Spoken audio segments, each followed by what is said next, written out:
Eu tava aqui fazendo um trabalho, eu sou designer, além de ilustradora, eu sou formada em arquitetura, e eu reflito muito, acho que por causa de ler muito, eu reflito muito sobre, enquanto nós estamos fazendo as coisas práticas do nosso dia, como que o que eu leio pode me ajudar a ser uma pessoa mais ética, mais racional. Porque eu acho que não adianta a gente ler muito, a gente estudar muito e a gente não aplicar isso no nosso dia a dia. E eu tava pensando sobre uma crise estética que nós temos vivido hoje em dia, principalmente na área... Não vou dizer principalmente, provavelmente tem em tudo.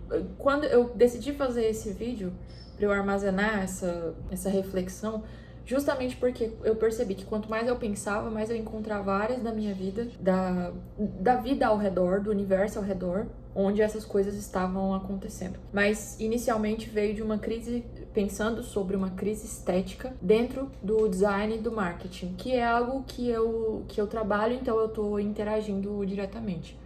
A crise estética que eu tava pensando é que nós queremos usar estéticas, queremos usar estilos que não condizem com aquela prática. Então, vamos supor, nesse design aqui que eu tô fazendo, ele é inspirado num período clássico grego, sem comentários pessoais, como arquiteto e design. Mas é inspirado, o cliente queria um trabalho inspirado num clássico grego. Eu sou contratada para fazer o que o cliente quer.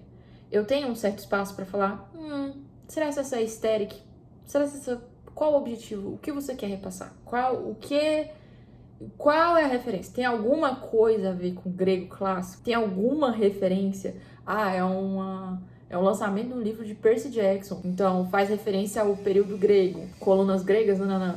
Sabe, tem um consenso. Mas tem alguma coisa a ver com isso? Não. É só a estética. É só a aparência. Parece grego. Parece clássico. Parece... Mas a gente não sabe mais qual é o significado dessas palavras.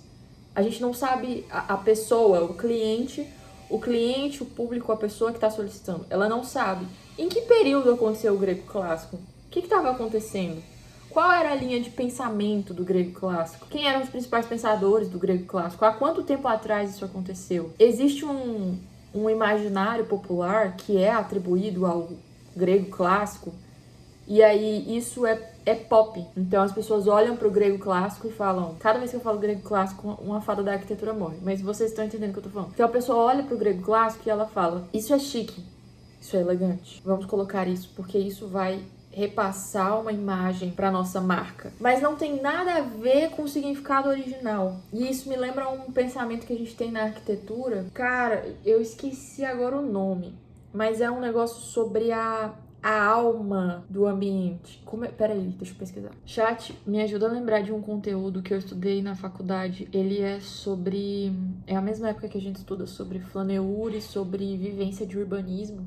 E ele é sobre que os ambientes, eles têm tipo um espírito, uma ânima, uma alma do ambiente que é específica daquele ambiente. E que quando você retira certos elementos, você retira o significado disso. E tem alguma palavra que eu tô esquecendo que é justamente sobre isso. Eu acho que é ânima, mas eu não me recordo. Então, vamos fazer um uso adequado de IA, que é para estudo e pesquisa. Genius Loci. É isso! Muito obrigado, ChatGPT. Olha que lindo. Genius Loci é um conceito muito discutido em arquitetura, urbanismo, fenomenologia do espaço e da teoria do lugar, especialmente autores como Christian Norberg Schulz. Genius Loci é uma expressão latina que significa literalmente espírito do lugar. A ideia é que cada ambiente possui uma identidade própria, formada por seus elementos físicos, históricos, culturais, simbólicos e pelas experiências humanas que acontecem ali. É isso! Aí, voltando para nossa crise estética. A gente quer fazer referência à aesthetic grega, à aesthetic vitoriana. Mas os elementos, os conceitos que têm a ver com essa época, que estão inseridos nessa época, que forjaram essa época, já foram abandonados e esquecidos há muito tempo. Então não tem muito mais a ver. Basicamente o que a gente está falando aqui é, por exemplo, lembrei aqui de um exemplo que tem a ver com o meu livro, que eu acabei de lançar. O meu livro se chama As Crônicas de Aendon. Ele é inspirado na obra de Alice no País das Maravilhas, de Lewis Carroll. E a obra original é de 1800 e pouco. É de 1865, tá? E a obra, se você já leu alguma obra ilustrada, alguma coisa assim, as ilustrações antigas, você vai ver que ela tem muitos elementos do período vitoriano, que são aquelas... utilização de luvas, aqueles sobretudos, E aí, o que é um ponto do período vitoriano? O período vitoriano é um pouquinho antes, acho que é 1850. Mas o que é um ponto? As pessoas, elas usavam nos bailes, aqueles bailes chiques, elas usavam luvas, porque não podia tocar pele a pele. Porque você tocar, você vai dançar com uma dama, e você tocar a mão dela desnuda é gravíssimo. É uma atitude que não tem pudor algum, não tem respeito algum. Às vezes você vai ver uma obra, uma série igual aquela Bridgerton, não sei qual é o período, só citei qualquer cena de época, mas você vai ver Orgulho e Preconceito, por exemplo, que eu acho que é de outro período, não tem nada a ver. Você vê aquela obra, se ela é uma obra realmente antiga, você vai ver que esses elementos que inspiram esses princípios permanecem. Então, em Orgulho e Preconceito, no filme, por exemplo, tem uma cena que o Mr. Darcy encosta na mão da Elizabeth e ela tá sem luva. E aquilo é como se, meu Deus do céu, é como se tivesse pego na cintura dela, entendeu? Só que quando a gente lê com o pensamento de agora, você perdeu o genius loci que tá falando. Você perdeu os atributos, os significados que estão imbuídos naquele elemento. Então, uma jovem com a cabeça do século XXI, lendo e vendo uma cena onde o cara simplesmente pegou na mão, ele vai falar, não aconteceu bosta nenhuma, perdão da palavra. Não aconteceu nada, porque a cabeça do século XXI, as pessoas estão acostumadas a ir numa festa e ficar, elas estão acostumadas a pegar na cintura, estão acostumados. Um homem vem falar com você, um negócio que eu odeio que me encoste. Um homem vai falar com você, ele encosta no seu ombro. Meu Deus do céu. Mas hoje em dia isso é normal. E aí, quando a gente lê uma obra sem o pensamento do contexto da época, acontece isso.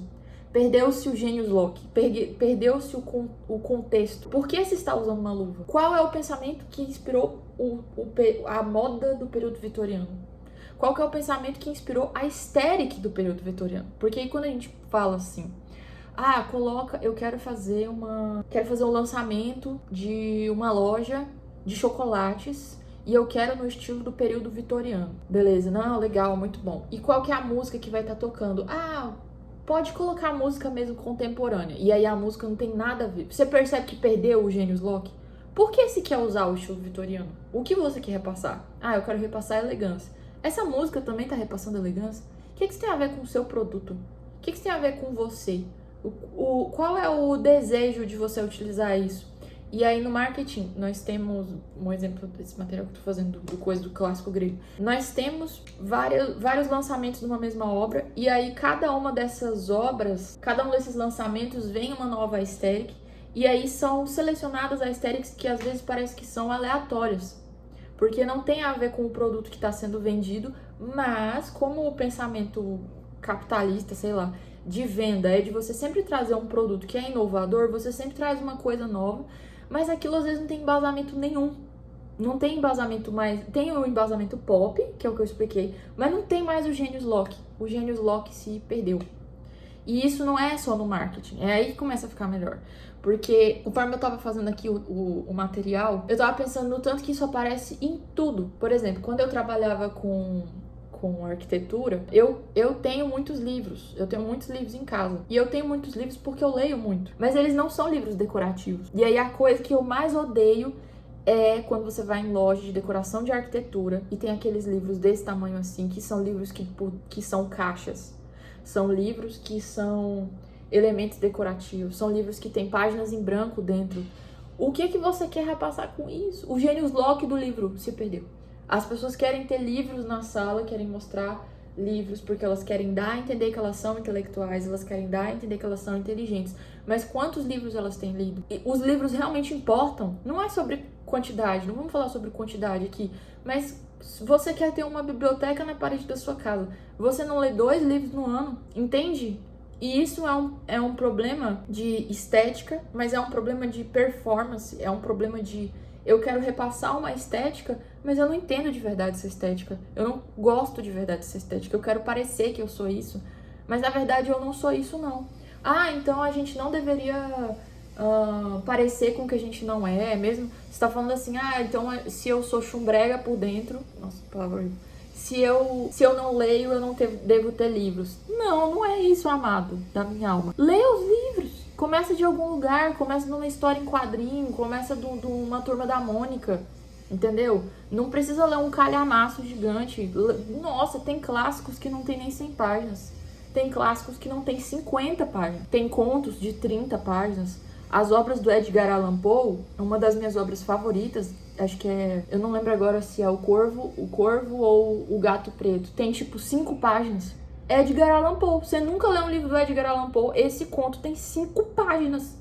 Mas é porque a gente não tá preocupado com ir pesquisar o treco. A gente não tá preocupado com entender o pensamento clássico, entender o pensamento vitoriano. Não. A gente só quer exportar a aparência dele pra botar na nossa arte, botar no nosso perfil, botar no nosso site e parecer que eu sou aquilo, performar que eu sou aquilo, mesmo que eu não seja e mesmo que eu não esteja nem tchum pra ser. E aí é isso aí. E aí deixa isso daqui, porque quanto mais eu paro pra pensar, mais áreas nós temos disso. Comidas que parecem fitness, mas não são fitness. Você vai num fast food e tem uma comida, tem o, sei lá, o Burger King Fit. E aquilo ali tá longe de ser fit.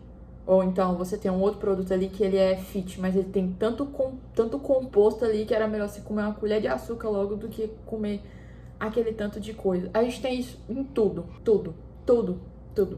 Quanto mais você pensar agora, academia, o cara é super bombado, parece que ele é saudável, mas ele usa bomba. Então ele vai lá e ele morre de ataque cardíaco aos 35 anos de idade. Tudo, tem em todas as áreas, porque a gente perdeu o genius loci. A gente perdeu o que origina aquele pensamento, o que motiva aquele pensamento. E a gente não quer retornar. A gente não quer retornar. Por exemplo, todo esse discurso aqui, ele pode muito bem parecer com... a gente não pode usar esses elementos. Não é que a gente não pode, mas a gente não pode, numa era de tanta informação, escolher ser burro. Não é saber de tudo, mas eu quero usar um elemento. E se eu for pesquisar sobre esse elemento? O que isso significa, sabe? Isso aí, talvez eu tô endoidando.